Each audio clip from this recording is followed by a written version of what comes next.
Hi, my name is Vicki Hulleman. That beautiful little boy was my son Ty James. That's what he would call himself, Ty James. That is his first year school picture that he was bringing home to me the day he was hit. Ty's story started on November 1st, 1999. It's been 19 years, and telling his story has not gotten any easier. Ty and his sister, Jana, were getting off the school bus. Jana was 8, Ty was 6. That day I had not taken them to the bakery. I'd come home and sat down and was watching a show I had taped, thinking they were fine. Walking up the driveway would be good for them.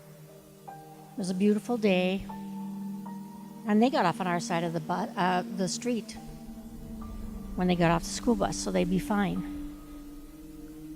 Little did I know, my entire world was changing as I sat there and watched that show. All of a sudden, a friend of ours who had helped us build the house, who knew my kids, and my kids knew his, came up to the door and told me, we gotta go. I don't remember him saying what happened. I don't know if he did. He wouldn't let me put my shoes on. We went out and got in his car. His children were there because he'd picked his up from school that day. My daughter, 8-year-old daughter, was running up from the school bus, deer in the headlights, horror look in her face. And all I said was, call your daddy, call your daddy. She did. She went in the house. She called her dad, and all she said is, Daddy, come home. And hung up. Randy drove me down the road, and I saw Ty laying on the road. The school bus was there, but by this time it was all empty. They'd taken all the kids off of there. My children were one of the first ones to get off the school bus, so there was a whole busload of children who witnessed this. People were running around. They were hollering out the license plate number. The cops were there. I ran over to Ty, and being an EMT, I looked him over to see what the problems were, what the damage was. And he looked fine. He still looked like my beautiful little boy. But he was staring. He had a little road rash, but he was staring and he wasn't talking, and I knew that wasn't good. What happened was that a guy David Whitty, who had been sitting in the bar all day drinking. He'd left at noon, went home, fed his dogs, came back, drank, decided, around 3:30, 3:45, he was ready to go home. And unfortunately, he lived out past us. And he pulled up behind the school bus, behind the 4 cars that were waiting behind the school bus. And because he'd been drinking, didn't think the rules mattered to him, and thought, I'm going to not wait.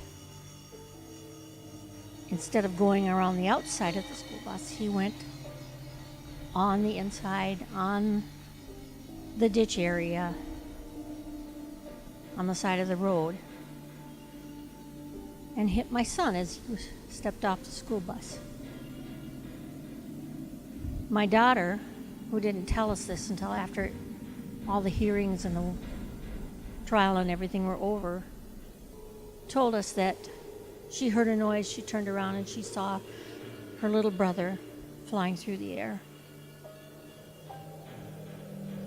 My friend Randy, who had brought me down there, had apparently followed him when he saw what was happening, tried to stop him, and he got his car sideswiped by David.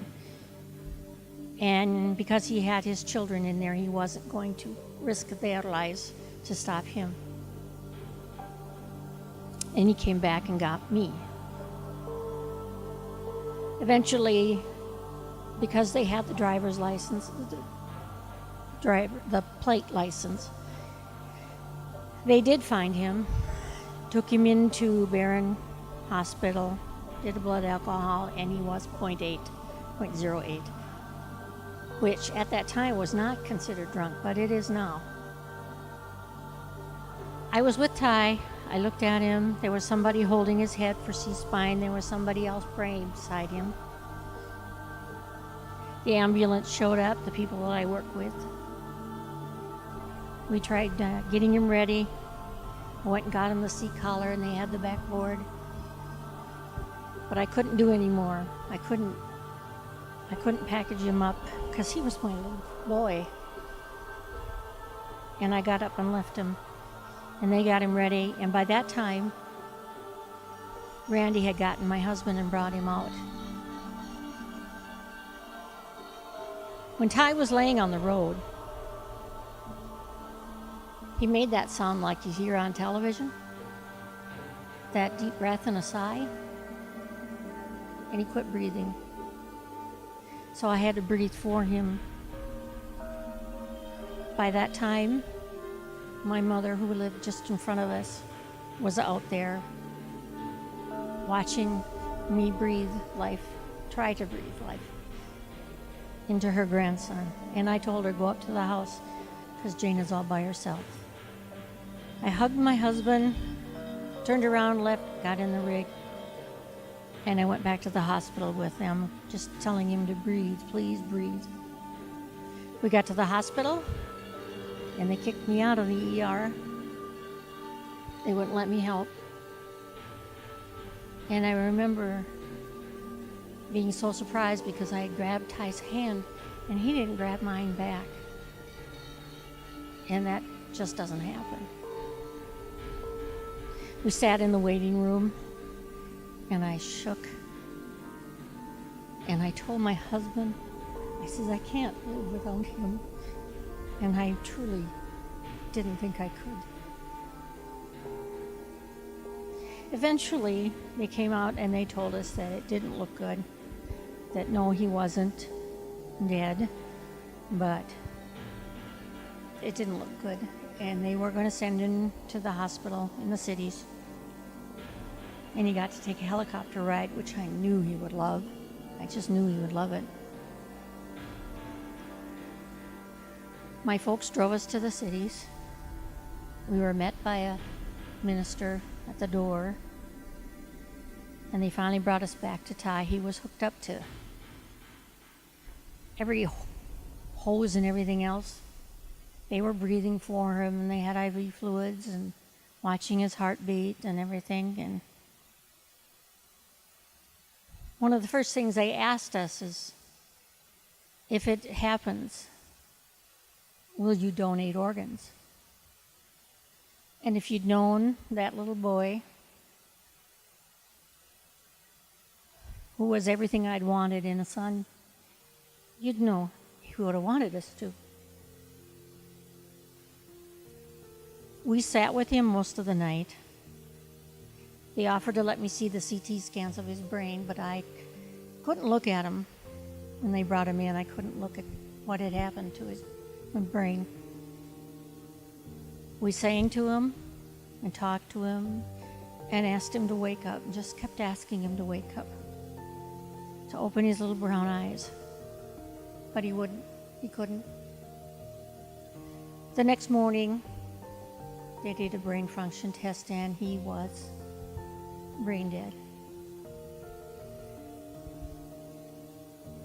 I wanted so badly to hold him in my arms, to rock him like I had when he was smaller, just to hold him. And I couldn't. They wouldn't let me. We decided then that there was nothing we could do for Ty. That Ty was gone, that we needed to go to Jana, our daughter, and we drove home. And we told her little brother wasn't coming home. And she just said I didn't get to say goodbye.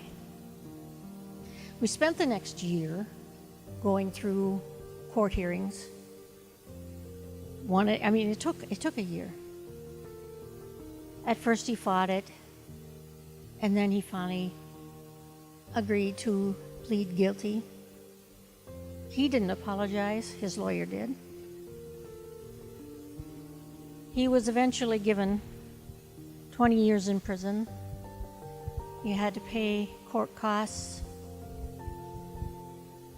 He had to pay fines because after he had been arrested and he got out on bail, $50,000 bail, he decided to go into town and drink and get drunk again, and they caught him. He lost his $50,000, and he spent the rest of the time in jail. They didn't let him back out after that. He got 20 years in jail. He'll get probation after that. He's still in jail. He's at 18 years right now. They haven't given him probation. He wouldn't get it now, but in 1999, when he committed the crime, he still could get probation. I've learned a lot from this, that I could survive, that it happens to anybody, that you can't say you're sorry and it's over with, that it's not just a fine, it's not just a broken down car, that yes, you'll regret it, but it does happen to anybody. And no, you aren't going to know ahead of time, because none of the people in those pictures, their families or any of us knew ahead of time this was going to happen, or we would have stopped it. But you aren't going to know that. Whether you're the victim or the offender, you're not going to know that. That's why it happens. There is only one power you have to keep from being in my position or one of the drunk drivers, and that's don't drink and drive. Thank you.